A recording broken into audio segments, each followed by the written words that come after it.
الله وبركاته. بسم الله الرحمن الرحيم. یہ آپ نے قیام اللیل میں قرآن حکیم کا 8واں پارہ سماعت کیا.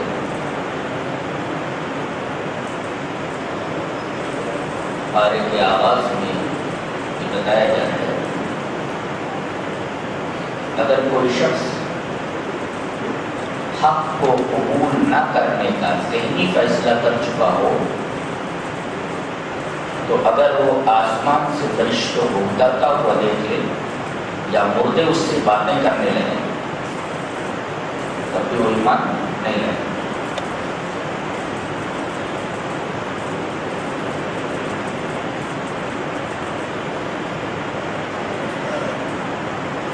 فساد ذہن کا ایک ایسا مرحلہ ہے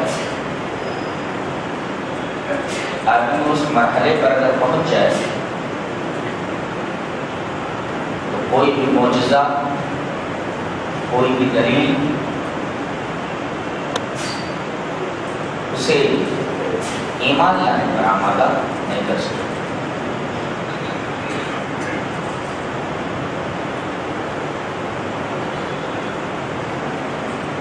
اس کے بعد یہ بات بتائی جا رہی ہے بچوں کو ہٹا دیا کرنے سے ہٹو ہٹ کون سمجھو باہر چلے جاؤ آپ لوگ آگے جاؤ. اس کے بعد یہ عرض کیا جا رہا ہے وَلِتَصْغَى إِلَيْهِ أَفْئِدَةُ الَّذِينَ لَا يُؤْمِنُونَ بِالْآخِرَةِ وَلِيَرْضَوْهُ وَلِيَقْتَرِفُوا مَا هُمْ مُقْتَرِفُونَ. کہ آدمی پہلے کسی چیز کو دیکھتا ہے تو پہلے اس کا دل اس کی طرف آئے گا. وَلِتَصْغَى إِلَيْهِ أَفْئِدَةُ الَّذِينَ لَا يُؤْمِنُونَ بِالْآخِرَةِ. کسی چیز کی طرف میلان نفس ہوتا ہے اور دوسرے مرحلے میں نفس اس کو پسند کرنے لگتا ہے وَلِيَرْضَوْهُ. اور جب پسند کر لیتا ہے تو وَلِيَقْتَرِفُ تو کر بیٹھتا ہے. یہ گناہ کے 3 درجے ہیں. یہ آدمی کا دل پہلے گناہ کی طرف مائل ہوتا ہے پھر اس کو پسند کرنے لگتا ہے پھر اس کا ارتکاب کر بیٹھتا ہے. گناہ نہ کرے آدمی اس کا کوئی نسخہ ہے بتایا گیا ایمان بالآخرہ لا یؤمنون بالآخرہ. اگر آدمی کے پاس آدمی کے ذہن میں تصور ہو کہ مجھے ایک دن مر کر کے اللہ کے حضور پیش ہونا ہے اور وہاں اپنے تمام عملوں کی جواب دہی کرنی ہے تو کبھی وہ کسی گناہ کا ارتکاب نہیں کر سکتا. وہ ایمان بالآخرہ ہی وہ نسخہ ہے جو انسان کو برائی سے روکتا ہے. بعد قرآن حکیم کے 2 اوصاف بیان کیے گئے. وَتَمَّتْ كَلِمَةُ رَبِّكَ صِدْقًا وَعَدْلًا لَا مُبَدِّلَ لِكَلِمَاتِهِ. اور اگر یہ بھی کہتے ہیں تو غلط نہیں ہے کہ یہاں قرآن حکیم کے 3 اوصاف 3 صفات بیان کی جا رہی ہے. ایک تو صرف قرآن حکیم کی ایک بات جو اس نے پچھلے لوگوں کے واقعات بیان کیے ہیں وہ آئندہ کی جو واقعات ہیں وہ ایک حرف اس کا سچا ہے. دوسری صفت عدل کی.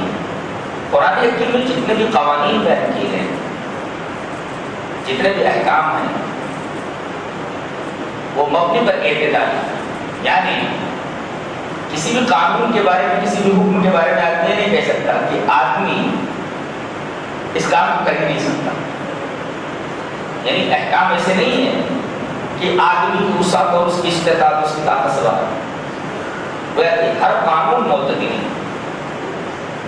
افراد و تفریط سے بات. تو قرآن کی پہلی صفت کہ وہ ایک بات سچ کہتا ہے اور دوسرے کہ اس کا ہر حکم اعتدال پر مبنی، اور تیسرے لا مبدل لکلمات، اس کی باتوں کو کوئی بدل ہی نہیں سکتا۔ باتوں کے بدلنے کے دو طریقے ہیں، ایک تو یہ کہ آپ کسی بات کو قرآن جو کہہ رہا ہے اس کو دلیل سے آپ غلط ثابت کر دیں، بھئی یہ قانون غلط ہے تو اس کی جگہ پر ایک دوسرا قانون لے آیا جائے، بدل دیا جائے۔ تو پہلے تو ثابت کرو، پہلے ثابت تو کرو کہ قرآن حکیم کا یہ قانون صحیح نہیں ہے، پھر اس کے بعد اس قانون کو چاہو تو بدل دو۔ لیکن آج تک قرآن حکیم کے کسی قانون کو کوئی بدلنے کی جرات نہیں کر سکا۔ ایک تو یہ کہ آدمی قرآن کے کسی قانون کے اندر غلطی ثابت کر دے تو اس کو بدلنے کی ضرورت پڑے، اور دوسرے یہ کہ چالاکی سے، مکر و فریب سے، زور زبردستی سے قرآن کے اندر کسی چیز کی تبدیلی کرنا چاہے، کسی بھی قسم کی تبدیلی ناممکن۔ کیوں؟ اس لیے کہ اللہ تبارک و تعالیٰ نے اس کی حفاظت کی ذمہ داری لی ہے۔ باطل نہ اس کے آگے سے آ سکتا ہے، نہ اس کے پیچھے سے آ سکتا ہے، نہ اس کے دائیں سے آ سکتا ہے، نہ اس کے بائیں سے آ سکتا ہے۔ اس کے بعد ایک بڑی پیاری بات کہی جاتی ہے، کچھ لوگ کہتے ہیں کہ ہماری تعداد زیادہ ہے اس وجہ سے ہم حق پر ہیں۔ تو حق کا معیار قلت اور کثرت یہ نہیں ہوتی، حق کا معیار دلائل ہوتی، جس کے پاس دلائل اور براہین ہوں وہ آدمی۔ تو حق کا معیار قلت تعداد یا قلت یا کثرت تعداد نہیں ہوتی، بلکہ حق کا معیار دلائل ہوتی ہے۔ اگر ایک بھی آدمی ہو اور اس کے مقابلے میں پورا معاشرہ اور پورا شہر ہو، اور ایک آدمی اپنے موقف کے اوپر، اپنے اسٹینڈ کے اوپر دلائل محکمہ رکھتا ہو اور دوسرے لوگ کوئی دلیل نہ رکھتے ہوں، تو وہ ایک آدمی ہی حق پر ہے۔ آپ کو سن کر حیرت ہوگی کہ نبی اکرم صلی اللہ علیہ وسلم کی صحیح حدیث موجود ہے کہ جہنم میں جانے والے 1000 میں 999 ہوں گے اور ایک آدمی جنت میں جاتا ہے۔ تو اگر کثرت تعداد رکھنے والا موقف اگر صحیح ہے تو یہ 999 جانے میں کیوں جا رہے ہیں؟ جہنم اللہ سے اپنا حق مانگے، اے اللہ انسانوں میں جو میرا حق ہے، جو میری غذا ہے ان کو دے دے۔ تو اللہ فرمائے گا کہ 1000 میں سے 999 جہنم کو دے دو، اور جنت مانگ رہی ہے کہ میرا حصہ دے دو، تو 1000 میں ایک آدمی اس کو دے دو۔ تو اگر کثرت تعداد حق کی دلیل ہے تو یہ 999 جہنم میں کیوں جا رہے ہیں؟ اور اگر قلت تعداد رکھنے والے غلط ہیں تو ایک آدمی جنت میں کیوں جا رہا ہے؟ بلکہ الٹا ہونا چاہیے، 999 جنت میں جانے چاہیے اس لیے کہ ان کی تعداد زیادہ ہے، اور ایک آدمی کو جہنم میں جانا چاہیے اس لیے کہ اس کی تعداد کم ہے۔ تو حق کا معیار قلت تعداد یا کثرت تعداد نہیں، بلکہ حق کا معیار دلائل اور براہین ہوتی۔ نبی اکرم صلی اللہ علیہ وسلم نے ارشاد فرمایا کہ بنی اسرائیل 72 فرقوں میں بٹ گئے، تو 73 فرقوں میں بٹ جاؤ گے، سارے فرقے جہنم میں ہوں گے سوائے گویا کہ 73 فرقوں میں 72 فرقے جہنمی اور ایک فرقہ جنتی ہوگا۔ اگر کثرت تعداد حق کی دلیل ہے تو پھر معاملہ الٹا ہونا چاہیے، 72 فرقے جنت میں جانے چاہیے اور جنت میں جانا چاہیے، اور ایک فرقہ جنت میں جانا چاہیے۔ الٹا ہونا چاہیے، الٹا ہو جانا چاہیے، جو قلت میں وہ جہنم میں جائے اور جو کثرت میں ہے وہ، اگر ایسا نہیں۔ اس کے بعد یہ کہا جا رہا ہے کہ وَلَا تَأْكُلُوا مِمَّا لَمْ يُذْكَرِ اسْمُ اللَّهِ عَلَيْهِ، جس جانور کے اوپر اللہ کا نام نہ لیا گیا ہو وہ حرام ہے۔ اگر کوئی آدمی جان بوجھ کر کے بسم اللہ اللہ اکبر ذبح کرتے وقت جانور کو نہ پڑھے تو اس ذبیحہ کا کھانا حرام ہے۔ صحابہ کرام نے کبھی سوال کیا کہ اللہ کے رسول ہمارے پاس کوئی گوشت آتا ہے، ہمیں معلوم نہیں ہوتا کہ یہ جس جانور کا گوشت ہے اس کے اوپر بسم اللہ پڑھا گیا ہے یا نہیں پڑھا گیا ہے تو ہم اس کو کھائیں یا نہ کھائیں.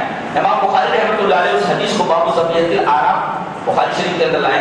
نبی اکرم صلی اللہ علیہ وسلم نے فرمایا اگر قطعی طور پر یہ معلوم ہو جائے کہ جانور پر ذبح کرتے وقت بسم اللہ اللہ اکبر نہیں پڑھا گیا ہے تو اس کا کھانا جائز نہیں ہے. لیکن اگر التباس ہو جائے, شک ہو جائے کہ اس پر بسم اللہ پڑھا گیا کہ نہیں پڑھا گیا ہے تو تم بسم اللہ پڑھ کر کھا لو, تمہارے لیے جائز ہے.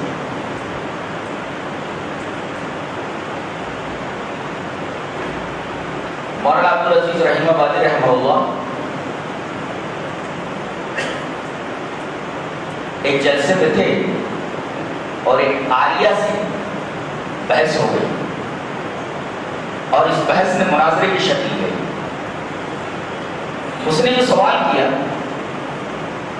کہ یہ جانور جس کو آپ ذبح کر رہے ہیں کلمہ پڑھنے سے پہلے یہ حلال تھا یا کلمہ پڑھنے کے بعد یہ حلال ہوا ہے؟ اگر کلمہ پڑھنے سے پہلے یہ حلال تھا تو کلمہ پڑھنے کی ضرورت نہیں, اور اگر کلمہ پڑھنے کے بعد یہ حلال ہوا ہے تو کلمہ پڑھ کر کے سور کو بھی ذبح کر لو تو حلال ہو جائے. سوال سمجھ آئے؟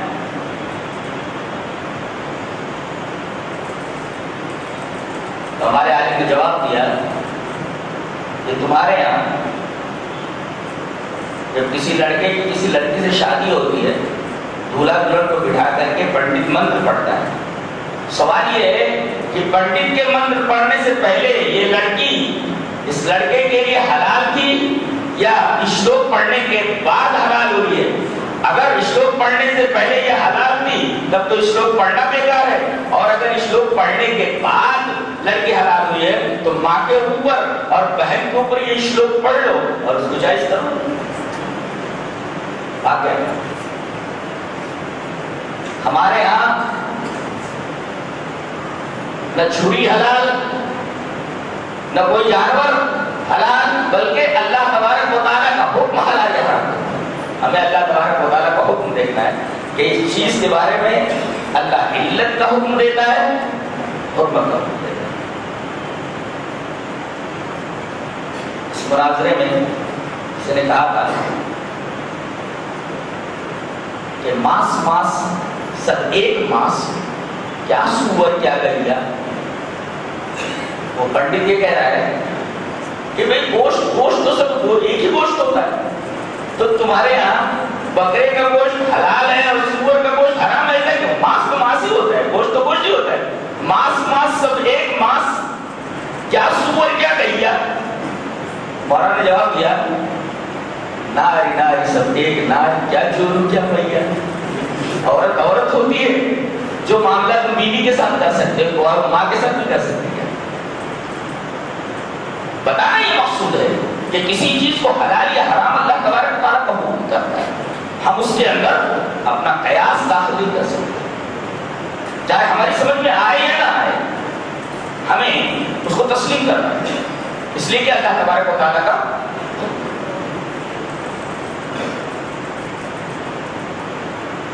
کسی جانور کا گوشت کھانے کے لیے 3 چیزیں ضروری ہیں, 3 شرطیں ہیں. ایک تو یہ کہ وہ جانور معقول الرحم ہو, اللہ تبارک و تعالیٰ نے اس کے کھانے کا حکم دیا ہو تب آپ اس کا گوشت کھا سکتے ہیں. اور دوسرے یہ کہ اس کی گردن کی رگیں کاٹ دی گئی, اس طرح جھٹکا کر کیا گیا, اوپر سے کاٹا گیا, اس کو کھڑا کر کے اس کی گردن کاٹ دی, یہ جھٹکا ہے, حرام ہے. تو کسی جانور کا گوشت کھانے کے لیے 3 شرطیں ہیں. ایک یہ کہ وہ جانور معقول الرحم ہو, یعنی اللہ تبارک و تعالیٰ نے اس جانور کے کھانے کی اجازت دی ایک, اور دوسرے کہ اس کی گردن کی رگیں کاٹی گئی ہوں 2, اور تیسرے اللہ تبارک و تعالیٰ کا ذاتی نام لے کر کے بسم اللہ عطا ہو کر, بسم الرحمن نہیں کہہ سکتے, بسم الستار بسم الغفار, اللہ کی کسی صفت کے ذریعے اس کو ذبح نہ کیا جائے بلکہ اللہ کا ذاتی نام لیا جائے, بسم اللہ اللہ اکبر, تب جا کر کے کسی جانور کا گوشت کھانا جائز ہے. یہ 3 شرطیں پائی جائیں تو کسی جانور کا گوشت کھانا جائز ہے.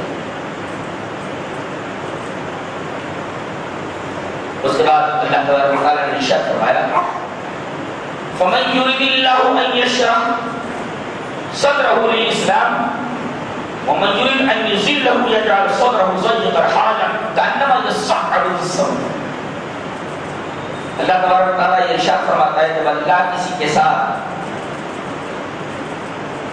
خیر کا ارادہ کرتا ہے، ہدایت کا ارادہ کرتا ہے کہ اس کو ہدایت دے، تو اس کا سینہ ایمان کے لیے کھول دیتا ہے، اسلام کے لیے کھول دیتا ہے. فمن يريد الله ان يهديه يشرح صدره للاسلام. اللہ تبارک و تعالیٰ جب کسی کے ساتھ خیر کا ارادہ فرماتا ہے، ہدایت کا ارادہ فرماتا ہے، اس کو ہدایت دینے کا ارادہ کرتا ہے، تو اس کے سینے کو اسلام کے لیے کھول دیتا ہے. حضرت عبداللہ بن مسعود رضی اللہ تعالیٰ عنہ سے روایت ہے کہ نبی اکرم صلی اللہ علیہ وسلم نے ارشاد فرمایا کہ اللہ نے جو یہ آیت نازل فرمائی ہے فَمَن يُرِدِ اللَّهُ أَن يَهْدِيَهُ يَشْرَحْ صَدْرَهُ لِلْإِسْلَامِ. اس کا مطلب یہ ہے کہ ایمان جب آدمی کے سینے میں داخل ہوتا ہے تو اس کا سینہ کھل جاتا ہے. ایک صاحب نے پوچھا کہ اے اللہ کے رسول صلی اللہ علیہ وسلم، اس کی کوئی علامت ہے جس کے ذریعے ہم پہچان لیں کہ اللہ تبارک و تعالیٰ نے اس آدمی کا سینہ اسلام کے لیے کھول دیا؟ کوئی سائن ہے، کوئی علامت ہے؟ تو نبی اکرم صلی اللہ علیہ وسلم نے ارشاد فرمایا کہ جب کسی آدمی کو دیکھو تجافی اندار الغرور، یہ دھوکے کے عالم سے، اس دنیا سے دور ہو رہا ہے، والانابۃ الی دار الخلود، اور آخرت کی طرف مائل ہو رہا ہے، والاستعداد للموت، اور موت کے لیے تیاری کر رہا ہے. اگر یہ تین علامتیں پائی جائیں تو سمجھو کہ اللہ تبارک و تعالیٰ نے اس آدمی کا سینہ اسلام کے لیے کھول دیا. علامت یہ ہے تو یہ کہا جائے کہ اللہ تعالیٰ نے اس آدمی کا سینہ اسلام کے لیے کھول دیا ہے. کوئی علامت، کوئی پہچان؟ اللہ کے رسول صلی اللہ علیہ وسلم نے فرمایا تین علامتیں اس کی. ایک یہ کہ دیکھو التجافی اندار الغرور، اس دھوکے کی دنیا سے، اس دھوکے کے عالم سے وہ دور ہو رہا ہے، اس سے اس کو دلچسپی نہیں ہے. اور دوسرے کہ والانابۃ الی دار الخلود، ہمیشگی کا جو عالم ہے آخرت، اس کی طرف وہ مائل ہو رہا ہے. اور تیسرے والاستعداد للموت، موت کے لیے وہ تیاری کر رہا ہے. تو عالم یہ ہے کہ جیسے جیسے اوپر بڑھتی جاتی ہے، آدمی کو دنیا سے بے رغبت ہونے کے بجائے اس کے اندر اس کی رغبت بڑھتی جاتی ہے، اور آخرت سے اتنا زیادہ غافل ہوتا جاتا ہے.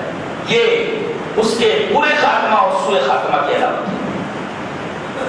اس کے بعد اللہ تبارک و تعالیٰ نے ارشاد فرمایا یوم یحشرهم جميعا یا معشر الجن قد استكثرتم من الانس وقال اولیاؤهم من الانس ربنا استمتع بعضنا ببعض وبلغنا اجلنا الذي اجلت لنا قال النار مثواكم فيها. اللہ تبارک و تعالیٰ قیامت کے دن جنوں کو جو دکھائی نہیں دیتے، قیامت میں دکھائی دیں گے، جنوں کو اور انسانوں کو سب کو جمع کرے گا. تو جنوں سے کہے گا تم لوگوں نے خوب خوب انسانوں کو اپنا لیا، یعنی جہنمی بنا لیا، ان کو بہکا کر کے. اور انسانوں میں کے جو ان کے دوست ہیں وہ کہتے ہیں کہ ہم میں سے بعض نے بعض سے فائدہ اٹھایا.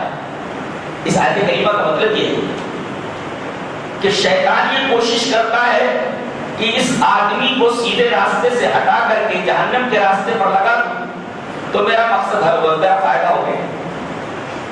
اور انسان یہ چاہتا ہے کہ جن سے کوئی فائدہ حاصل کر لے، تو جن سے کوئی چیز مانگتا ہے تو اس کی بات ضرورتیں جن پوری کر دیتا ہے.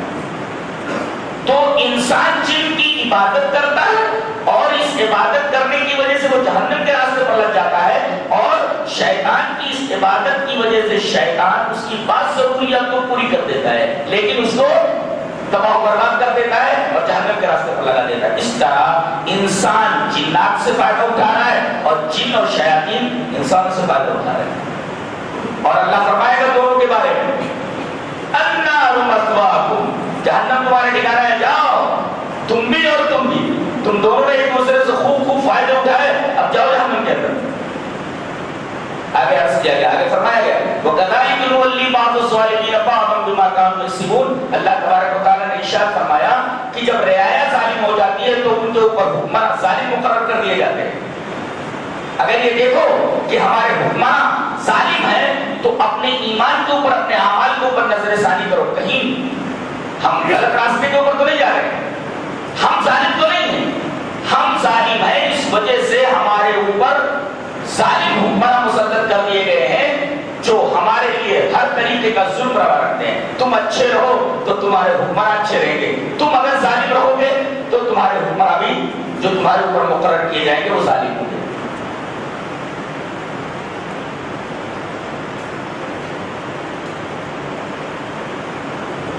اس کے بعد اللہ تبارک و تعالیٰ نے ارشاد فرمایا کہ جس طریقے سے پیسوں میں سال بھر پر ایک مرتبہ زکات ہے، ایسے ہی پیداوار پر بھی زکات ہے۔ پیداوار کے لیے سال نہیں دیکھا جاتا، پیداوار کے اندر فصل دیکھی جاتی ہے۔ فصل کٹ گئی، اب اللہ تبارک و تعالیٰ کا حق آ گیا۔ اللہ نے فرمایا وَآتُوا حَقَّهُ يَوْمَ حَصَادِهِ، جیسے ہی تم نے کھیتی کاٹی تو اس کھیتی کے اندر اللہ تبارک و تعالیٰ کا حصہ آ گیا۔ اب اس میں سے اللہ کا حصہ نکال دو، کتنا؟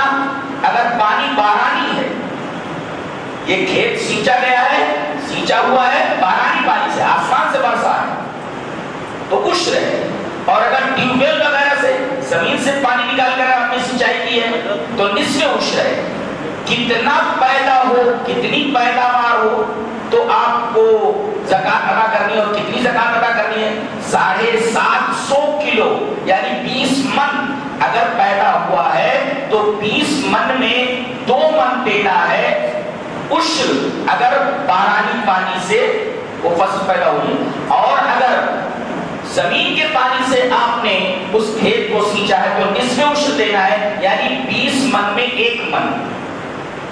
اس طریقے سے اللہ تبارک و تعالیٰ کا حصہ اس میں سے نکال دیا جائے۔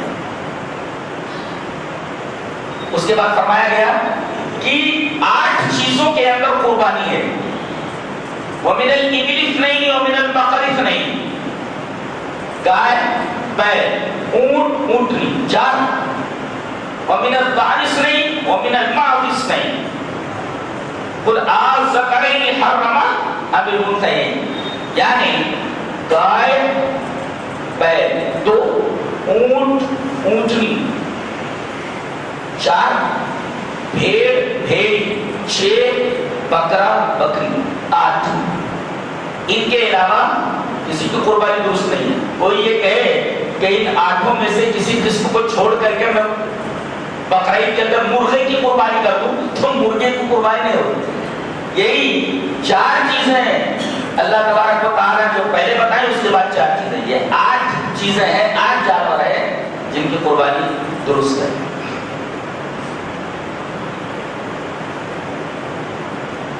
اس کے بعد اللہ تبارک و تعالیٰ نے شیطان کے بارے میں یہ فرمایا کہ جب میں نے اس کو حکم دیا فرشتوں کے ساتھ کہ آدم کو سجدہ کر، تو فرشتوں نے تو سجدہ کر لیا لیکن اس نے سجدہ نہیں کیا، تو اللہ نے پوچھا قال ما منعک الا تسجد اذ امرتک، میں نے حکم دیا تھا تو تو نے سجدہ کیوں نہیں کیا؟ تو کہنے لگا خلقتنی من نار وخلقته انا خیر منہ، میں اس سے بہتر ہوں۔ کیوں؟ اس لیے کہ تم نے اس کو مٹی سے پیدا کیا، مجھے آگ سے پیدا کیا ہے۔ اور اس نے اپنے دماغ سے یہ سمجھا کہ آگ بہتر ہوتی ہے مٹی سے، جبکہ دیکھا جائے تو یہ قیاس سے صحیح ہی نہیں ہے۔ اولا نص صحیح کی موجودگی میں قیاس ہوتا ہی نہیں۔ اگر حدیث صحیح موجود ہو، جیسے ایک آدمی کسی جنگل میں پہنچ گیا، رات ہے، اب اس کو پتہ نہیں چل رہا ہے کہ مغرب کس طرف ہے اور مشرق کس طرف ہے، اب کیسے نماز پڑھے گا؟ تھوڑی دیر کوشش کرے گا پتہ لگانے کی کہ مغرب کس طرف ہے مشرق کس طرف ہے، اور اپنے ذہن سے اجتہاد کر کے وہ ایک سمت میں منہ کر کے عشاء کی نماز پڑھ لیتا ہے۔ صبح جب سورج نکلتا ہے اور جب وہ جنگل میں سو کر کے اٹھتا ہے تو دیکھتا ہے کہ میں نے جس طرف منہ کر کے نماز پڑھا تھا وہ تو مشرق ہے، تو نماز تو ہو گئی، لیکن اب اسے معلوم ہو گیا کہ مغرب کس سمت میں اور مشرق کس سمت میں۔ اب اگر پھر اسی طرح منہ کر کے نماز پڑھے گا تو اس کی نماز ہوگی نہیں، نماز بھی نہیں ہوگی، الٹا گنہگار ہوگا۔ تو نص کی موجودگی میں قیاس نہیں، اللہ تبارک و تعالیٰ کا حکم تھا کہ تو سجدہ کر، اللہ کے حکم کی اس موجودگی میں اور نص صریح کی موجودگی میں اس کا یہ کہنا کہ میں اس سے بہتر ہوں، اور دلیل یہ دے کہ تو نے اسے مٹی سے پیدا کیا، مجھے آگ سے پیدا کیا ہے اور آگ مٹی سے بہتر ہوتی ہے، یہ نص کی موجودگی میں قیاس کرنا جو قطعاً درست نہیں ہے۔ بعض لوگ ہیں جو حدیث صحیح موجود رہتی ہے اور اس کے مقابلے میں قیاس کو ترجیح دیتے ہیں، یہ شیطانی عمل ہے، درست نہیں ہے، اور اس کا یہ قیاس کئی طریقے سے غلط ہے، اس لیے کہ مٹی سے آگ بہتر کیسے؟ اگر آگ میں کوئی دانہ ڈال دیا جائے تو دانہ جل جاتا ہے، آسمانی جل جائے گا، اور اگر اسی دانے کو مٹی کے اندر ڈال دیا جائے تو مٹی اس کو کئی گنا بڑھا کر کے دیتی ہے، تو آگ بہتر ہوئی کہ مٹی؟ اگر عقل سے بھی دیکھا جائے، مشاہدے کے طور پر بھی دیکھا جائے تو آگ کسی بھی طریقے سے مٹی سے بہتر نہیں، اس لیے کہ آگ کے اندر کوئی چیز ڈالو تو جل جائے گی، اور مٹی کے اندر دانا ڈالو تو کئی گنا بڑھا کر کے مٹی دیتی ہے۔ ایک تو راس المال تو دیتا ہی ہے، راس المال کے علاوہ نفع بھی دیتا ہے، اور ایک راس المال کو ختم کر دیتا ہے، تو آگ مٹی سے بڑھ کر کیسے ہوئی ہے؟ قیاس اس سے غلط تھا۔ گویا دو غلطیاں ہوں، ایک تو قیاس میں غلطی اور دوسری غلطی ہے کہ نص صریح کی موجودگی میں اس نے قیاس کیا۔ اللہ کا حکم نص صریح پر قیاس نہیں کرنا چاہیے تھا۔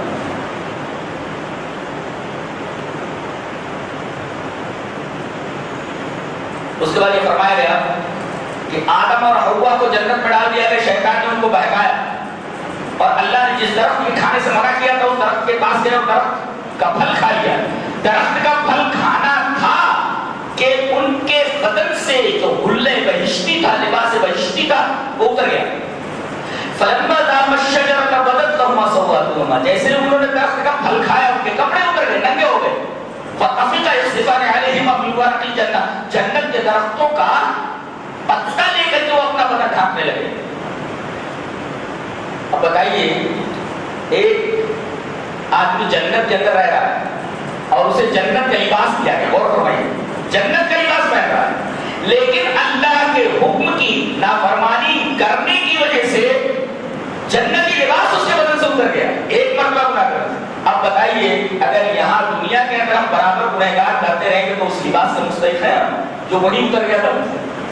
یہ بتا دیا گیا کہ ایک خطا کرنے کی وجہ سے ان کو جنت سے نکال دیا گیا، ان کے بدن سے لباس بہشتی اتار دیا گیا، اور تم تو زندگی بھر گناہوں میں ملوث رہتے ہو، تم کیسے یہ تمنا کرو کہ ہم جنت میں چلے جائیں گے؟ کتنے لوگ ہیں جو سب سے پہلے شرک میں ڈوبے ہوئے ہیں، سب سے پہلے بدعت میں ڈوبے ہوئے ہیں، لیکن یہ کہتے ہیں کہ فلاں کا دامن ہم نے پکڑ رکھا ہے اور ہم فلاں مسلک سے وابستہ ہیں، لہٰذا جنت ہماری اور ہمارے باپ کی ہے۔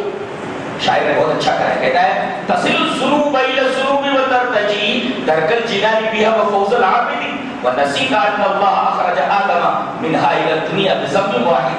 تم گناہ پر گناہ کیے چلے جا رہے ہو اور جنت پانے کی امید رکھتے ہو، ونسیت، اور تم یہ بھول گئے ان اللہ اخرج آدم، کہ اللہ تبارک و تعالی نے تمہارے ماں باپ کو جنت سے نکال دیا صرف ایک خطا کرنے کی وجہ سے، صرف ایک غلطی کی وجہ سے تمہارے ماں باپ کو جنت سے نکال دیا گیا، اور تم یہاں غلطیوں پر غلطیاں کرتے چلے جا رہے ہو اور تمنا یہ کر رہے کہ ہمیں جنت ضرور ملے گی۔ ذرا سوچو، تم اپنے باپ سے بہتر تو نہیں ہو کہ انہیں ایک غلطی پر جنت سے نکال دیا جائے اور تمہیں ہزاروں غلطیاں کرنے کے بعد جنت میں داخل کر دیا جائے؟ یہ کیسی سوچ ہے، یہ کیسی فکر ہے؟ تم اپنی فکر کے اوپر، اپنی سوچ کے اوپر نظر ثانی کرو، یقیناً تمہاری سوچ غلط ہے اور تمہاری فکر کے ساتھ یہ تمہاری فکر۔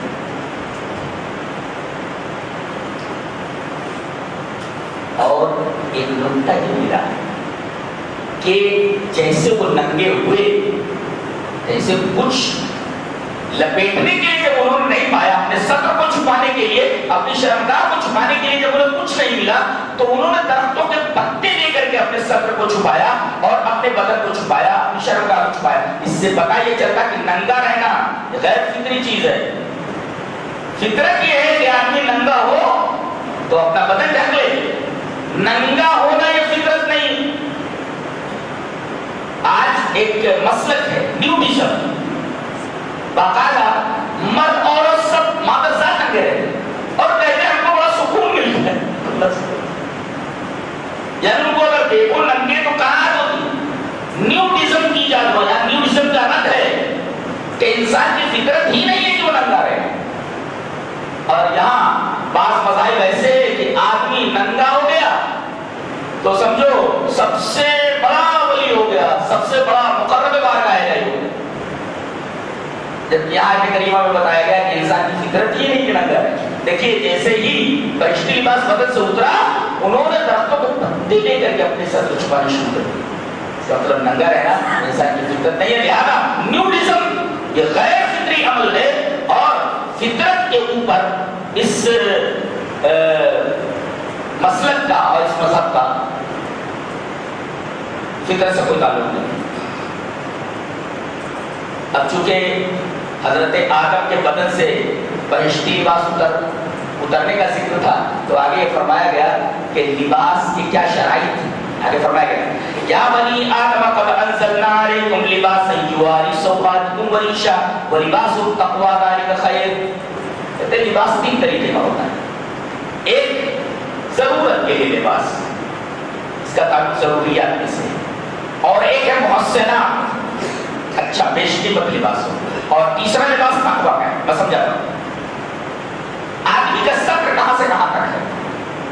آدمی کا صدر ناف سے لے کر گھٹنے تک ہے. گھٹنے تک یہ ناف سے لے کر نیول سے لے کر ناف سے لے کر کے گھٹنے تک یا نی تک, نی کیپ. اگر اتنا ڈھکا ہوا ہو تو سمجھو وہ کپڑا پہنے ہوئے. ہاں نماز میں ایک چیز اور بڑھ جائے گی. نبی اکرم صلی اللہ علیہ وسلم نے ارشاد فرمایا کہ اگر آدمی اپنا صدر ڈھک لے, کتنا, ناف سے لے کر کے گھٹنے تک کپڑا پہنے ہوئے ہے تو اسے ننگا نہیں مانا جائے گا, وہ کپڑا پہنے ہوئے ہے, اس لیے کہ صدر ہی وہیں تک ہے. ہاں نماز میں ایک چیز بڑھ جائے گی, اس کے بغیر نماز نہیں ہوگی. نبی اکرم صلی اللہ علیہ وسلم نے فرمایا اگر آدمی کا کندھا نماز میں نہ ڈھکا ہوا ہو تو اس کی نماز نہیں ہوگی. اس کا مطلب یہ کہ صدر تو چھپ گیا, اس لیے کہ صدر اس کا ناف سے لے کر گھٹنے تک ہے, لیکن نماز میں ایک شرط اور بھی لگ جاتی ہے کہ اس کا کندھا ڈھکا ہونا چاہیے. اس آدمی کی نماز نہیں ہوتی لیس علی عاتقہ شیء, جس کے کندھے کے اوپر کوئی چیز نہ ہو. ایک نکتہ ہوتا ہوں, باریک مسئلہ ہے.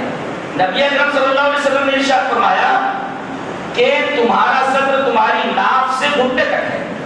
نماز میں ایک چیز ہے ضروری, کیا, اگر وہ ڈھکی نہ رہے تو نماز نہیں ہوگی. تمہارا کندھا, اگر سر ڈھکنا ضروری ہوتا تو کلیئر کر دیا جاتا کہ نماز اس وقت تک نہیں ہوتی جب تک کہ آدمی کا سر نہ ڈھکا ہوا ہو. اس کا مطلب ٹوپی اور اسی طریقے سے اور کوئی چیز نماز کے اندر ضروری نہیں ہے, اس کا نماز سے کوئی تعلق نہیں ہے. اگر آدمی ٹوپی لگا لے بہت اچھا, امامہ باندھ لے بہت اچھا ہے, لیکن نماز سے اس کا کوئی تعلق نہیں. اس لیے کہ نبی اکرم صلی اللہ علیہ وسلم نے فرمایا کہ صرف اس آدمی کی نماز نہیں ہوتی, مرد کی, جس کا کندھا ڈھکا ہوا نہ ہو.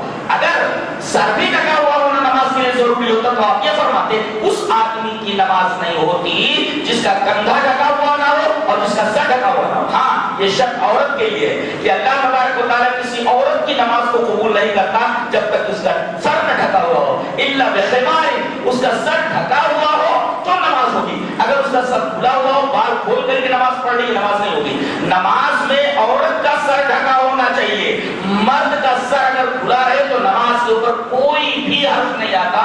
یہ اس حدیث پاک سے ثابت ہے. بات سمجھ آئی؟ نبی اکرم صلی اللہ علیہ وسلم بتا دیتے کہ جس طرح کندھا ڈھکا ہوا ہونا چاہیے سر بھی ڈھکا ہونا چاہیے, لیکن آپ نے صرف کندھا ڈھکنے کی بات کہی ہے, سر ڈھکنے کی بات نہیں کہی. اسے پتا چلتا ہے کہ سر کا ڈھکنا نماز میں ضروری نہیں ہے. ہاں عورتوں کے لیے ضروری تھا, لہذا آپ نے فرمایا کہ اس عورت کی نماز نہیں ہوتی جو عورت نماز میں سر کو ڈھکے ہوئے نہ ہو. لا يقبل الله صلاة حائض الا بخمار, اللہ تبارک و تعالیٰ اس عورت کی نماز قبول نہیں کرتا جس کا سر ڈھکا ہوا نہ ہو. ایک نکتہ یہ ہے, تو سر آدمی کا ناف سے لے کر گھٹنے تک یہ ڈھکا ہوا, کتنا سر ہے یہ چھپا ہونا چاہیے. دوسرے, اگر آپ پورا بدن ڈھانپ لیتے ہیں اور بیش قیمت لباس پہنتے ہیں جائز, اس لیے کہ اللہ کے رسول کی حدیث ہے کہ اللہ تبارک و تعالیٰ جب کسی کو نعمت بخشے تو نعمت کا اثر اس کے اوپر دیکھا جانا چاہیے. اب ایک آدمی کو اللہ نے بہت مال و دولت سے نوازا, لیکن وہ ریاکاری کی وجہ سے پھٹے پرانے کپڑے پہنتا ہے، یہ صحیح نہیں ہے، ناجائز ہے، یہ ریاکاری ہے۔ اللہ نے مال و دولت دے رکھا ہے تو آپ اچھے سے اچھا کپڑا پہنیے۔ اسلام آپ کو اس بات کی اجازت دیتا ہے، مال و دولت ہے، اس کے باوجود آپ اگر بیش قیمت اچھا کپڑا نہیں پہنتے ریاکاری کی وجہ سے، آپ پھٹا پرانا کپڑا پہنے تو اجازت ہے۔ ہاں اگر آپ سادگی پسند کرتے ہیں مال و دولت ہونے کے باوجود، تو البزازۃ من الایمان، اسلام اجازت دیتا ہے کہ سادگی ایمان میں سے، مال و دولت رہنے کے بعد بھی اگر سادہ لباس پہنتے ہیں آپ تو جائز ہے، اگر ریاکاری نہیں ہے تو لباس کو یہ کہ ساتر ہو، یعنی ناف سے لے کر گھٹنے تک ڈھکا ہو، ایک، اور دوسری یہ ضروریات میں سے، اور پورا بدن ڈھکا ہوا ہو، یہ محسنات میں سے، اور بیش قیمت لباس یہ بھی محسنات میں سے۔ اور تیسرا تقویٰ کا لباس، کہ اگر آپ مال و دولت رکھتے ہوئے سادگی پسند میں سادہ لباس پہنتے تو جائز ہے، البزازۃ من الایمان۔ نماز میں کپڑا ٹخنے کے نیچے نہیں ہونا چاہیے۔ ایک سوال آیا تھا کہ شیخ یہ بتائیے کہ آدمی نماز پڑھ رہا ہے اور اس کا کپڑا ٹخنے کے نیچے ہے تو اس کی نماز ہوگی کہ نہیں؟ میں نے جواب دیا تھا کہ اس کی نماز ہو جائے گی، مگر کپڑا ٹخنے سے نیچے لٹکانے کی جو سزا ہے وہ اس کو ضرور ملے گی، اس لیے کہ اللہ تبارک و تعالیٰ نے اپنے رسول کے ذریعے آپ تک بات پہنچا دی ہے کہ قیامت کے دن اللہ کچھ ایسے آدمی جن سے بات نہیں کرے گا، اس میں سے ایک ہے المسبل ازار، اپنے ازار کو ٹخنے سے نیچے لٹکانے والا، اللہ اس سے بات نہیں کرے گا، تو اس کا گناہ تو ہے ہی، لیکن جہاں تک نماز کا معاملہ ہے اگر ٹخنے کے نیچے پاجامہ ہو گیا تو اس کی نماز ہو جائے گی، لیکن ٹخنے سے نیچے رکھنے کا جو عذاب ہے وہ اس کو ضرور ملنے والا ہے۔ لہذا نماز کے اندر بھی نماز کے باہر بھی آدمی اپنے ازار کو ٹخنے کے اوپر رکھے۔ اور دوسرے، آدمی جب سجدے میں جاتا ہے تو ایسی پینٹ پہنے رہتا ہے کہ اس کی تشریف کے اوپر کا جو گھیرا ہے وہ دکھائی دینے لگتا ہے۔ اگر جان بوجھ کر کے ایسا کر رہا ہے، اس کے پاس دوسرا کپڑا ہے تو نماز نہیں ہوگی، اس کی نماز نہیں ہوگی۔ ایک ہے کھول دینا اور ایک ہے کھل جانا، اگر سطر کھل گیا تو نماز ہو گئی، اور اگر سطر کھول دینا تو نماز نہیں ہوگی۔ سطر کھل گیا تو نماز ہو جاتی ہے، اس کی دلیل حضرت عمر بن سلمہ ہے، چھوٹے سے صحابی ہیں، بچے سارے بوڑھے، ان کو قرآن یاد نہیں ہے، اور یہ بچہ تقریباً قرآن کی صورتیں حفظ کرنے والا بچہ تھا، تو لوگوں نے اس کو اپنا امام بنا دیا۔ ایک مسئلہ اور معلوم ہوا، امام وہی بنے گا جس کو قرآن سب سے زیادہ یاد ہے، چاہے وہ کتنا ہی چھوٹا کیوں ہو۔ اب یہ چھوٹے بچے تھے اور امامت کرتے تھے، سارے بوڑھے مختلف ہوتے تھے اور یہ بچہ امام ہوتا تھا، لیکن اس بیچارے کے پاس ایک ہی کپڑا تھا۔ ایک صحابی کہتے ہیں کہاں صحابہ کرام کے پاس دو جوڑے ہوا کرتے تھے، دو کپڑے ہوا کرتے، دو کپڑے تک بات کو نصیب نہ ہوتی، کی غریب۔ تو یہ بچہ امامت کرتا تھا، ایک ہی کپڑا تھا، جب یہ سجدے میں جاتا تو خود بتاتے ہیں تکشف عنی، تو میرا سطر کھل جاتا تھا۔ تو ایک عورت نے کہا وارو عنا عورت قاری، ارے بھائی اپنے قاری کی شرکات ڈھانپ دو، ارے جب سجدے میں جاتا تو ننگا ہو جاتا ہے، یہ سجدے میں جاتا ہے تو ننگا ہو جاتا ہے، اس کا سطر دکھنے لگتا ہے۔ ایک مسئلہ اور معلوم ہوتا، عورتیں بھی آتی تھی نماز پڑھنے کے لیے، تبھی تو انہوں نے کہا کہ بھائی تمہارا جو قاری ہے، تمہارا جو امام ہے، کم سے کم اس کے لیے پورا کپڑا تو خرید دو، یہ جب سجدے میں جاتا تو ننگا ہو جاتا ہے۔ اور خود حضرت عمر بن سلمہ کا بیان ہے کہ میرے پاس ایک ہی کپڑا ہوتا تھا، جب میں سجدے میں جاتا کنت اذا سجدت، جب میں سجدے میں جاتا تکشف عنی، تو میرا سطر کھل جاتا تھا۔ تو ایک ہے کھل جانا، کھل جائے تو نماز ہو جاتی ہے، لیکن ایک آدمی اس طرح جینس پینٹ پہن کر کے آتا ہے اور ٹی شرٹ پہن کر کے آتا ہے کہ جب وہ سجدے میں جاتا ہے تو اس کی تشریف اور اس کے پیٹھ کے درمیان جو گھیرا وہ دکھ جاتا ہے، یہ جان بوجھ کر کے ایسا کر رہا ہے، اس کے پاس دوسرا کپڑا ہے، لہذا نماز نہیں ہوگی۔ علامہ البانی نے یہاں تک کہا کہ کوئی آدمی اگر ان کر کے نماز پڑھتا تو اس کی نماز نہیں ہوگی، لا تصح صلاۃ، ان کر کے اگر نماز پڑھتا تو نماز نہیں ہوگی، اس لیے کہ جب سجدے میں جائے گا تو کپڑا اتنا ٹائٹ ہوتا ہے، پینٹ اتنا ٹائٹ اگر ہے کہ اس سے جسم کے نشے و فراز دکھتے ہو تو نماز نہیں ہوگی۔ لہذا علامہ البانی کہتے ہیں ان کر کے اگر نماز پڑھا تو نماز نہیں ہوگی۔ اس لیے اس کو سطر دکھتا ہے، سطر کے زاویے دکھتے ہیں. تو کپڑا اتنا ٹائٹ نہ ہو نماز میں کہ آدمی کے جسم کے نشے کو فراغ دے کے، سطر کے نشے کو فراغ دے کے نماز نہیں ہوتی. اسی طرح ایک کپڑا اور ہے معصفر. یہ ایک بوٹی آتی ہے، بوٹی ایسی گیروئے رنگ کی ہوتی ہے، بھگوا کلر، تقریباً اسی سے ملتا جلتا. معصفر اس رنگ کا کپڑا پہنا جائز نہیں، ناجائز ہے. اسی طریقے سے وہ کپڑا جو کسی قوم کا قومی یا مذہبی شعار بن چکا ہو، مذہب میں ایسا پہننا وہ ضروری ہے. اور اسی طریقے سے قوم کا لباس ہے، تو اگر کسی قوم کا قومی لباس بن گیا ہو کہ یہ قوم یہی لباس پہنتی ہے، اور اس طریقے سے کسی قوم کا مذہبی لباس بن گیا ہو کہ ان کے مذہب میں یہ لباس پہنا جاتا ہے، تو ایسا لباس پہنا جائز نہیں جو کسی قوم کی قومی شعار ہو یا اسی طریقے سے اس کا مذہبی شعار ہو، درست نہیں. جہاں تک پینٹ شرٹ کی بات ہے، جینس وغیرہ پہننے کی بات ہے، جائز ہے. لوگ یہ کہتے ہیں کہ پینٹ اور شرٹ کی ایجاد یا انگریزوں نے کی ہے، غلط ہے. میں نے یہ پڑھا ہے کہ امریکہ کی ایجاد سے پہلے، امریکہ کا پتہ کس نے لگایا؟ کولمبس نے. کولمبس نے اس سے پہلے کہ وہ امریکہ کا پتہ لگایا، اسپین کے اندر پینٹ اور شرٹ مسلمانوں نے ایجاد کیا تھا. تو پینٹ اور شرٹ مسلمانوں کی ایجاد ہے، اور وہاں کے ٹیلروں نے ایجاد کیا تھا. مسلمانوں کی ایجاد ہے پینٹ اور شرٹ. امریکہ دریافت نہیں ہوا تھا، اس سے پہلے اسپین کے اندر، اندلس کے اندر پینٹ اور شرٹ پہنا جاتا تھا.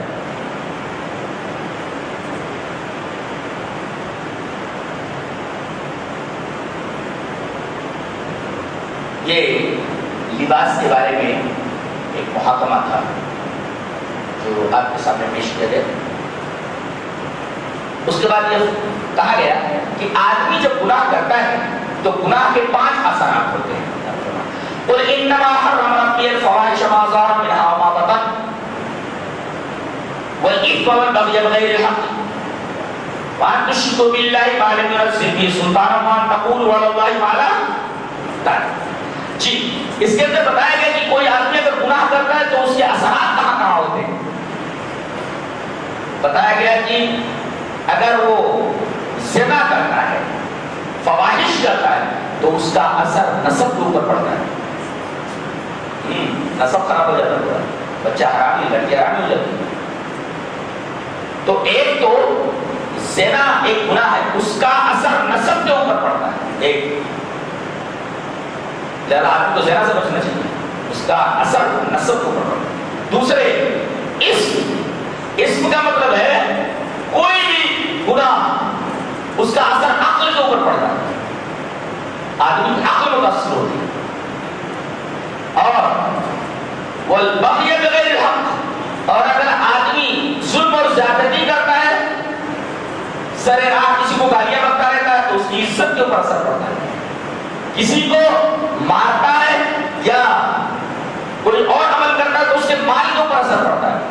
اور اگر شرک کرتا ہے تو اس کے دین کے اوپر اثر پڑتا ہے. تو ہر ایک گناہ کا الگ ایک اثر ہوتا ہے. کسی گناہ کا اثر اس کے نسب کے اوپر پڑتا ہے، کسی گناہ کا اثر اس کے مال کے اوپر پڑتا ہے، اور کسی گناہ کا اثر اس کی عزت کے اوپر پڑتا ہے، کسی گناہ کا اثر اس کے دین کے اوپر پڑتا ہے. تو آدمی کو گناہوں سے بچنا چاہیے، گناہوں سے دور رہنا چاہیے. آگے ارشاد فرمایا گیا کہ جہنم میں جب لوگ داخل ہوں گے تو ایک امام ہوگا، پیچھے مقتدی ہوں گے. یہ سرغنہ ہے، جس گناہ کا جو سرغنہ ہوگا اس گناہ کے کرنے والے اس کے پیچھے ہوں گے. بہت بڑا چواری تھا. اب جتنے بھی چوہا کھیلنے والے سب کے پیچھے پیچھے. نیتا ہے وہ حلال و حرام کی تمیز نہیں کرتا، ظلم و تعدی سے باز نہیں آتا، اپنی منمانی کرتا ہے، جس کے ساتھ جو چاہے سلوک کرے. تو اس مزاج کے جتنے لوگ ہوں گے اس کو جتانے والے اور اس طریقے سے اس کے طور طریقے پر چلنے والے سارے لوگ اس کے مقتدی ہوں گے. تو کیا ہوگا؟ آگے آگے وہ جہنم میں جا رہا ہوگا، پیچھے اس کے ساتھی. کلما دخلت امۃ لعنت اختہا، جب ایک قوم جہنم میں داخل ہوگی تو اپنے اخت کے اوپر، اپنے امام کے اوپر لعنت کرے گی. ارے تیری وجہ سے ہم لوگ جہنم میں جا رہے ہیں. تو یہ امام بولے گا میں نے پارٹی کھڑی کی تھی اپنے مفاد کے لیے، اور تم لوگوں نے میری پارٹی کو جتایا، مجھے جتایا اپنی خواہشات کی وجہ سے. تم نے اپنی خواہشات پوری کی، ہم نے اپنی خواہشات پوری کی، لہذا تم لوگ یہاں مجھے لعنت مت کرو. تم لوگوں نے اپنا فائدہ دیکھا، ہم نے اپنا فائدہ دیکھا. کوئی بھی منصب آدمی حاصل کرنا چاہتا ہے تو اس منصب سے وہ اپنا فائدہ دیکھتا ہے اور اس منصب پر لے جانے والے لوگ کہ اس کو اس منصب پر پہنچا دو، ہمارا بھی معاملہ سیدھا ہو جاتا. لہذا یہ دونوں کے دونوں جہنم میں جانے والے ہیں. اور جب جانے لگیں گے تو ایک دوسرے کے اوپر لعنت کریں گے. تو نیتا بولے گا لعنت مت کرو، اس لیے کہ ہم نے اپنے مفاد کی خاطر یہ پارٹی کھڑی کی تھی، یہ اقتدار کھڑا کیا تھا، تم لوگوں نے ہمارا ساتھ دیا، لہذا چلو بیٹا ہم تو ڈوبے ہیں سنم، تم کو بھی لے ڈوبیں گے، تم بھی میرے ساتھ ہی چلو. اور یہاں کوئی کسی کو لعنت نہ کرے. اس کے بعد فرمایا گیا کہ مرنے والے دو طرح کے ہوں گے. بہت سنجیدگی سے سنیے، اللہ نے فرمایا ان الذین کذبوا بآیاتنا واستکبروا عنہا لا تفتح لهم ابواب السماء ولا يدخلون الجنة حتى يلج الجمل في سم الخياط. قرآن حکیم کا انداز بیان ہے. مطلب مرنے والے دو طریقے کے ہوتے ہیں، ایک گنہگار ہوتا ہے، ایک ناپاک روح ہوتی ہے اور ایک پاکیزہ روح ہوتی ہے.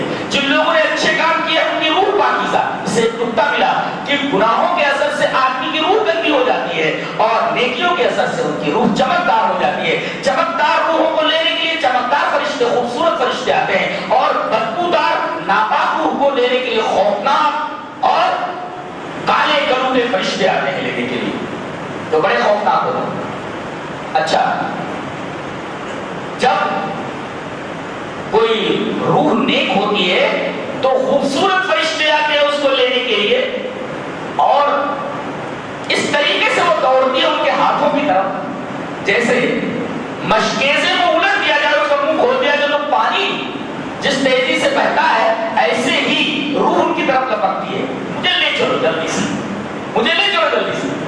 پھر اس کو لے لیتے ہیں اور بہترین خوشبودار کپڑے میں لپیٹ کر اس کو آسمان کی طرف لے جاتے ہیں. اور جیسے ہی دنیاوی آسمان کے اوپر پہنچتے ہیں، قریب پہنچتے ہیں، وہاں کے جو فرشتے رہتے ہیں کہتے ہیں ارے کتنی خوشبودار، کتنی خوشبو والی روح ہے، کیا نام ہے اس کا؟ کہتے ہیں اس کا یہ نام. پوچھ رہے اس کے باپ کا کیا نام؟ بولے اس کے باپ اس کے سب سے اچھا جو نام ہوگا وہ لے کر بلائیں گے کہ اس کا یہ نام تھا، اور اس کے باپ کا نام لیا جائے گا کہ یہ فلاں کا بیٹا ہے، فوراً پہلا دروازہ کھول دیا جائے گا. ایسے دوسرے آسمان پر جائیں گے، اس کا دروازہ کھول دیا جائے گا. تیسرا، چوتھا، ساتویں آسمان کے قریب جب لے جایا جائے گا تو اللہ تبارک و تعالیٰ کہے گا کہ اس کا نام علیین پہ لکھ دیا جائے گا. علیین کہیں اوپر ہے، بتایا نہیں گیا کہاں ہے، لیکن کہیں بلند جگہ کے اوپر ہے. اور اس کے بعد اس روح کو علیین کے اندر داخل کر دیا جاتا ہے. پھر جیسے جیسے ضرورت ہوتی ہے اس روح کو اس کے بدن کی طرف لوٹایا جاتا ہے، اور اس طریقے سے جنت دکھایا جاتا ہے اسے کہ یہ تیری جگہ ہے، اور جب اٹھایا جائے گا فیصلہ ہو جائے گا تو یہی آنے والا ہے. اور اگر روح ناپاک ہے، کافر کی روح ہے، مشرک کی روح ہے، بدعتی کی روح ہے، ایک گنہگار کی روح ہے، تو اس کو کالے گلوٹے فرشتے، خوفناک فرشتے آتے ہیں، وہ بھاگنے لگتی ہے، باہر نہیں نکلتی. ہاتھ بڑھا کر کے قفص عنصری سے اس روح کو نکالتے ہیں اور ایک بدبودار ٹانک کے اندر لپیٹتے ہیں، اور لے کر کے جب چلتے ہیں جیسے ہی آسمان کے قریب پہنچتے ہیں سمائی دنیا کے فرشتے کہتے ہیں کتنی بدبو آ رہی ہے، کون ہے یہ، کیسی بدبودار روح ہے؟ تو اس کا جتنا برا نام ہوگا اتنا برا نام لے کر کے بولتے ہیں یہ اس کی روح ہے. اس کے باپ کون؟ بولے اس کا باپ یہ. کہا اس کے لیے دروازہ نہیں کھولے جائے، لا تفتح لهم ابواب السماء، اس کے لیے آسمان کے دروازے نہیں کھولے جائیں گے، ولا يدخلون الجنہ، اور اسے جنت میں داخل نہیں کیا جائے گا، حتی یلج الجمل فی سم الخیاط، یہاں تک کہ اونٹ سوئی کے ناکے سے نکل جائے. یہ امر مستباد کو، امر محال کو بتانے کی تعبیر ہے کہ ایسا کبھی ہو ہی نہیں سکتا. جیسے اونٹ کبھی بھی سوئی کے ناکے سے نہیں جا سکتا، تو جیسے اونٹ کا سوئی کے ناکے سے گزرنا محال ہے، ایسے ہی اس روح کا جنت میں جانا محال ہے. اور پھر اس کی روح کو پھینک دیا جائے گا اور کہا جائے گا کہ اس کو سجین میں لے جاؤ. سجین ساتوں زمین کے نیچے ایک انتہائی خطرناک خوفناک جگہ ہے، وہاں پر اس کی انٹری کر دی جاتی ہے، اور ضرورت کے تحت اس کی روح کو اس کے جسم کے اندر عذاب کے لیے لوٹا دیا جاتا ہے تاکہ اس کے ٹھکانے کو دکھایا جائے کہ دیکھ جہنم یہ آگ اپنے آپ کو کھا رہی ہے، ایک حصہ ایک حصے کو کھا رہا ہے، یہ تیری جگہ ہے. یہ اس آیت کریمہ کا مفہوم ہے. اس کے بعد اللہ تبارک و تعالیٰ نے ارشاد فرمایا ان ربکم اللہ الذی خلق السماوات والارض فی ستۃ ایام ثم استوى علی العرش. اللہ تبارک و تعالیٰ نے آسمان اور زمین کو 6 دن کے اندر بنایا ہے. حضرت ابو ہریرہ رضی اللہ تعالیٰ عنہ سے مروی ایک روایت ہے جو امام مسلم رحمۃ اللہ علیہ مسلم شریف کے اندر لائے ہیں کہ اللہ تعالیٰ نے اس پوری کائنات کو 6 دن کے اندر بنایا. کام کب سے شروع کیا؟ اس کو معلوم بولو. کب سے شروع کیا؟ نہیں معلوم، سنیچر سے شروع کیا، سیٹرڈے سے، سیٹرڈے سے یہ کام شروع ہوا ہے اور جمعرات کو ختم ہو گیا ہے، اور پھر اللہ تبارک و تعالیٰ نے جمعہ کے دن آدم علیہ السلام کو پیدا فرمایا، فوراً ختم کرنے کی بات نہیں، بتانا یہ مقصود ہے کہ اللہ تعالیٰ نے سنیچر کو کام شروع کیا اور جمعرات کے دن ختم کر دیا، یہ کام ختم ہو گیا۔ اور جیسے ہی کوئی کام ختم ہو جائے تو اس کے لیے ایک خالی دن ہوتا ہے عید منانے کے لیے، جیسے رمضان کا مہینہ ایک جگہ جا کر اینڈ ہو جاتا ہے، اس کے بعد جب خوشی کا دن رکھا جاتا ہے، تو ایسے ہی اللہ تبارک و تعالیٰ نے 6 دن کے اندر اس کائنات کو بنایا، تو جمعہ کا دن خالی اللہ تبارک و تعالیٰ نے اسی جمعہ کے دن قیامت کا ہونا لکھا ہے۔ حضرت آدم علیہ السلام کی پیدائش بھی جمعہ کے دن ہوئی اور یہ ہفتے کی عید کہی جاتی ہے، اور اللہ تبارک و تعالیٰ نے اس کی فضیلت رکھی ہے کہ اگر ایک ہفتے آپ نماز پڑھیں دوپہر کی تو 4 رکعت پڑھنا ہے، مگر یہ عید کی نماز ہے، جیسے عید میں 2 رکعت پڑھا جاتا ہے، 2 رکعت کم کر دی گئی ہے اور 2 ہی رکعت پڑھنا ضروری قرار دیا گیا ہے۔ یہ ہفتے کی عید ہے اور عید میں دوبارہ ہی پڑھا جاتا ہے، یہ ہفتے کی عید ہے زیادہ دوبارہ پڑھا جاتا ہے، وہ سنت ہے، یہ فرض ہے۔ عیدین کی جو نماز سنت ہے اور یہ جمعہ کی جو 2 رکعت ہے وہ فرض ہے۔ یہ عید ہونے کی وجہ سے وہ 2 رکعت کم کر دی گئی ہے، نہیں تو وہ ظہری تو ہے۔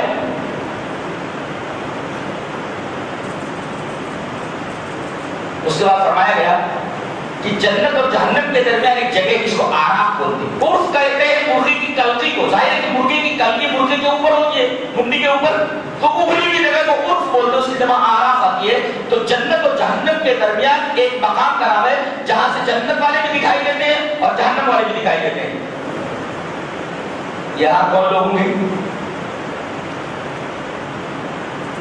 جن کی نیکیاں برائیوں کے اوپر غالب آ جائیں گی وہ جنت، اور جن کی برائیاں نیکیوں کے اوپر غالب آ جائیں وہ جہنم۔ نیکیاں برائیوں کے اوپر غالب آ گئی تو جنت، اور برائیاں نیکیوں کے اوپر غالب آ گئی تو جہنم۔ اور کچھ لوگوں کی برائیاں اور نیکیاں اکول ہیں۔ حضرت حذیفہ ابن یمان سے پوچھا گیا کہ حضرت یہ بتائیے، آپ اللہ کے رسول کے بہت پیارے صحابی ہیں، بتائیے کہ آراف کے اندر کون لوگ ہوں گے؟ کہا کہ جن کی برائیاں اور نیکیاں اکول ہوں گی، برابر ہوں گی، اور آخر میں وہ جنت میں چلے جائیں گے، ان کا بیان کیا جائے گا۔ وعلى الأعراف رجال يعرفون كلا بسيماهم ونادوا أصحاب الجنة يا سلام عليكم لم يدخلوها وهم يطمعون وإذا صرفت أبصارهم تلقاء أصحابنا قالوا ربنا لا تجعلنا مع القوم الظالمين۔ اب وہاں سے دیکھ رہے جنتیوں کو دیکھیں گے، اب جنتی مزے میں بنگلے میں رہ رہے ہیں، باہر نکل رہے ہیں، ادھر جا رہے ہیں ادھر جا رہے ہیں، یہ کھا رہے ہیں وہ کھا رہے ہیں، اب یہ لوگ دیکھیں گے ان کو، ہاں دیکھو پہلا کھا رہے دبا کے، السلام علیکم، وہیں رکے ہوئے ہیں آپ لوگ، ابھی پھنسے ہوئے ہیں، ابھی ٹکٹ جو ہے ویٹنگ میں ہے، کنفرم نہیں ہوا ہے، ڈٹے رہو وہیں پلیٹ فارم کو جی۔ تو ونادوا اصحاب الجنت، اصحاب الجنت کو پکاریں گے، کیا پکاریں گے؟ اے سنو سلام علیکم، سلام علیکم، السلام علیکم لم يدخلوها وهم يطمعون، ابھی داخل نہیں ہوئے اس مقام کے اوپر ہیں، جب جنتیوں کو دیکھیں گے تو کیا السلام علیکم، اور نظر وہاں تک جہنمیوں کی طرف دیکھیں گے، وَإِذَا صُرِفَتْ أَبْصَارُهُمْ تَلْقَاءَ أَصْحَابَ النَّارِ، جب اصحاب النار کی طرف دیکھیں گے تو ان کی پریشانی دیکھ کر کے کہیں گے ربنا لا تجعلنا مع القوم الظالمین، اے اللہ ہم کو ظالموں کے ساتھ مت رکھنا، ظالموں میں سے مت بنانا، وہاں مت لے جانا۔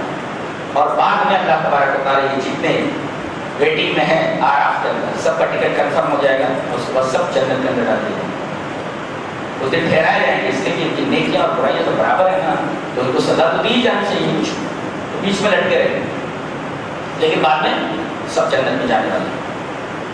اچھا ایک منظر اور دکھایا گیا، جنتی جہنمیوں کو، جہنمی جنتیوں کو دیکھیں گے، ونادوا اصحاب النار ونادى اصحاب النار اصحاب الجنة ان افيضوا علينا من الماء قال ان او مما رزقكم الله قالوا ان الله حرمهما على الكافرين۔ جہنمی جب دیکھیں گے جنتیوں کو کہ ٹھنڈا پانی پی رہے، پھل کھا رہے، کہیں گے ان افيضوا علينا من الماء، تھوڑا سا پانی ہمیں بھی دے دو، ہم جھلس رہے ہیں، پریشان ہیں ہم لوگ اور موت بھی نہیں آ رہی ہے، تو اللہ نے جو تمہیں تھوڑا بہت دے رہا تھوڑا بہت اس میں سے دے دو جو اللہ نے تمہیں دے رکھا ہے، ہمیں ٹھنڈا تھوڑا سا پانی دے دو۔ قالوا ان اللہ حرمهما على الكافرین، وہ کہیں گے جنتی کہ جہنمیوں کے اوپر یہ ساری چیزیں کافروں کے اوپر جہنمیوں کو اللہ نے حرام کر دی، ہم تمہیں نہیں دے سکتے، ہم تمہیں نہیں دے سکتے۔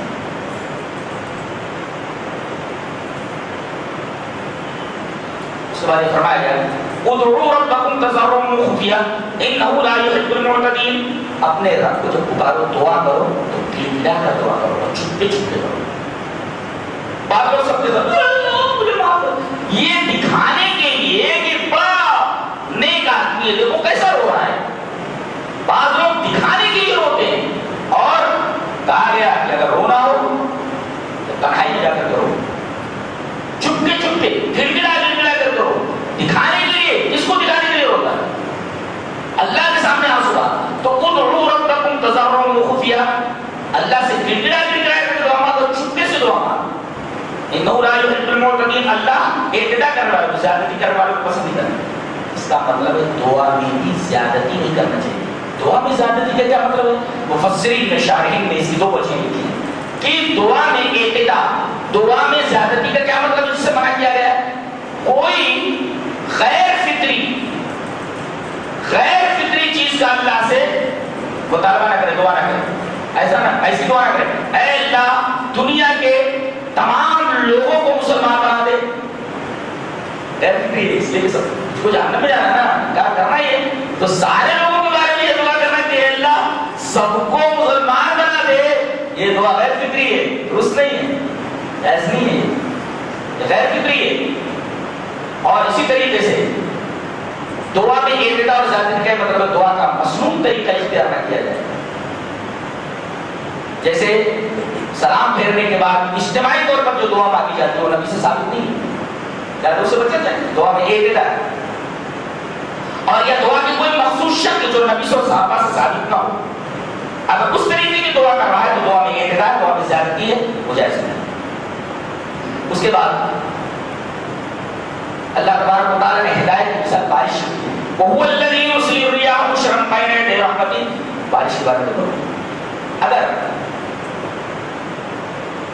زمین بنجر اور چٹیل ہو تو پانی مانے رکتا چلا جائے، اور ایک جگہ اور نہیں رکتا، وہ چیز گندگی گندے پانی سے بھری ہوئی، اب ایک گڈھا ہے،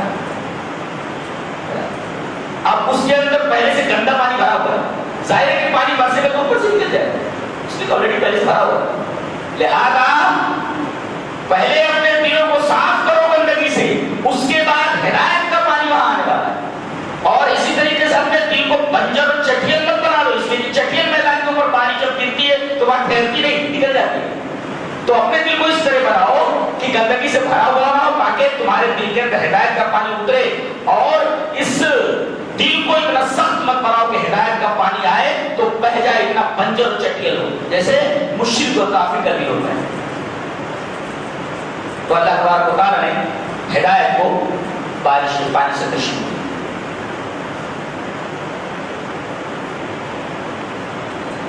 اس کے بعد اللہ نے قوم شعیب جو مدین کے اندر رہتی تھی اس کے 10 گناہ ذکر کیے اور اس کی سزا ذکر فرمائی۔ کیا چیزیں تھے؟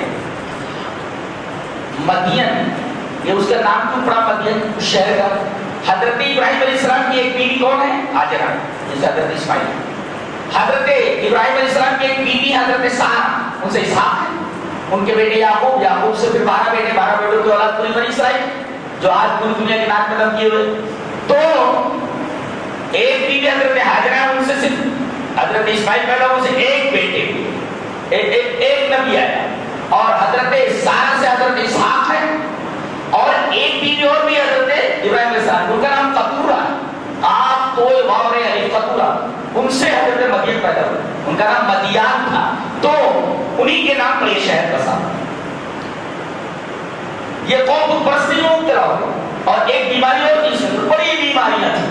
اللہ تبارک و تعالیٰ نے اپنے اس رسول کو، شعیب کو، شہر مدین کی طرف بھیجا۔ اب دیکھیں کیا تقریر کر رہے ہیں۔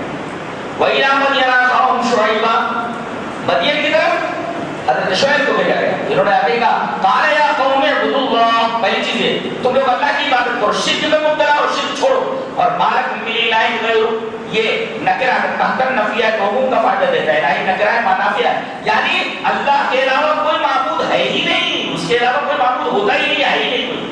جن کو پوچھ رہے ہو معبود تھوڑی ہے وہ الہ نہیں. بتاؤ اس کے بعد قد جاءکم بینۃ من ربکم دلیل آ چکی ہے. لہذا دلیل آ جانے کے بعد اگر کوئی آدمی دلیل کا انکار کرتا ہے تو بہت بڑا مجرم ہے. اور اس کے بعد کہا فاوفوا الکیل والمیزان, دیکھو پیسے پورے لے رہے ہو تو ناپ اور تول پوری دو. ایسا کیسے پیسہ پورا لے لیتے ہو اور ناپ تول میں کمی کرتے ہو؟ یہ قوم اچھی خوشحال اچھی قوم تھی, پیسے والی قوم تھی, لیکن وہ عادت تھی اس کی. جیسے بعض لوگ ہوتے ہیں اللہ کا دیا سب کچھ ہوتا ہے لیکن اپنی حرکت سے باز نہیں آتے. چور چوری سے کیا مگر ہیرا پھیری سے نہیں جاتا تو ہیرا پھیری ضرور پہلے نہیں کر لیتے, حالانکہ اللہ انہیں نوازے رہتا ہے. تو ان کو بھی اللہ نے بہت نوازا تھا لیکن ناپ تول میں کمی کرتے تھے, پیسے پورے لیتے تھے ناپ تول کم کرتے تھے. ایک چیز سے روکا گیا ناپ تول پوری کرو. ولا تقسموا الناس اشیاءهم, اور مال کس معاملات میں دغا بازی مت کرو. کوئی بھی معاملہ کرتے تھے دغا بازی ضرور کرتے تھے, منع کیا گیا. ولا تقسموا الناس اشیاءهم, یہ صرف حضرت شعیب کے قوم کی بیماری نہیں بتائی جا رہی, بتایا جا رہا ہے یہ چیزیں اگر مسلمانوں کے اندر ہو تو اپنے آپ کو تیار کرو تباہی کے لیے. اعبدوا اللہ, اللہ کی عبادت کرو. مالک من الہ غیرہ, اللہ کے علاوہ تمہارا کوئی معبود نہیں. کسی کے سامنے آپ دست سوال دراز نہیں کر سکتے, بیٹا بیٹی مانگنے کے لیے کسی اور آسمان کے اوپر نہیں جا سکتے. اور دوسرے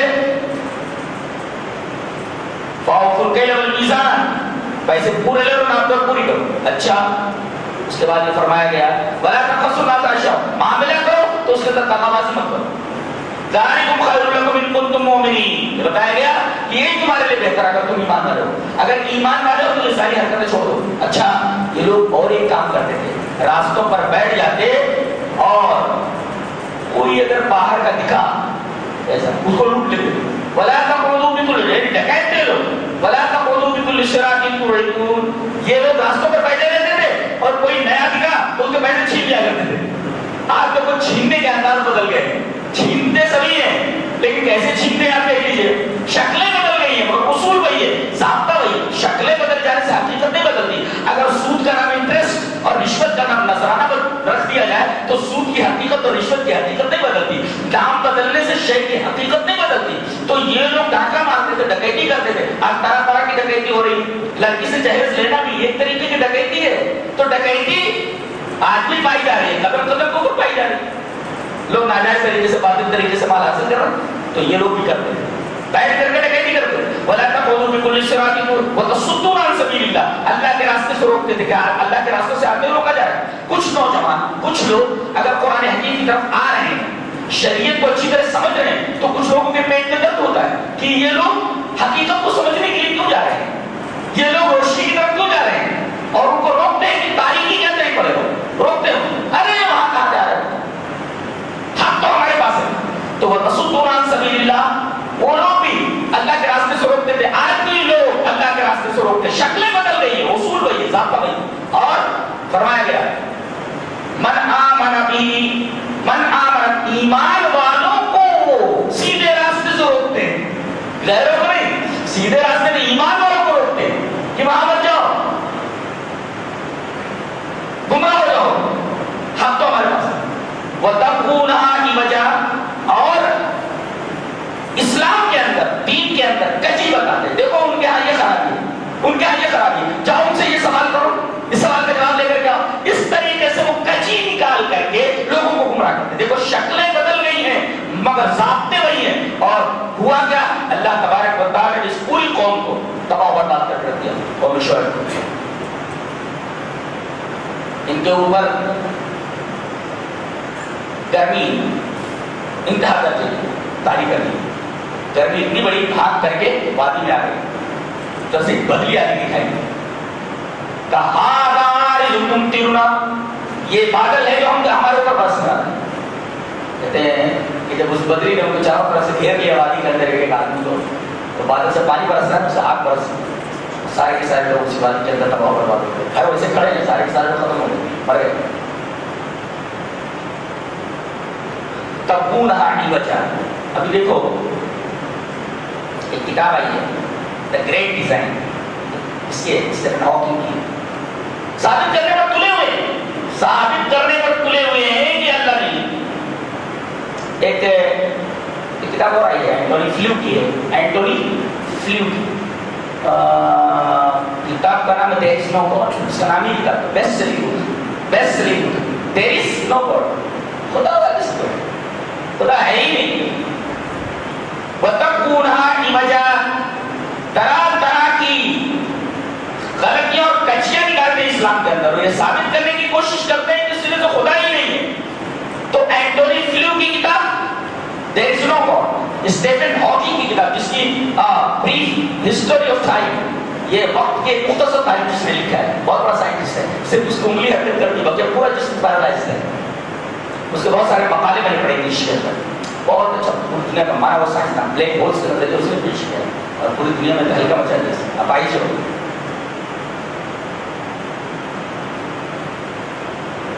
گریٹ ڈیزائن پڑھیے، دیکھیے کیسی کیسی کجیاں اس میں تلاش کی.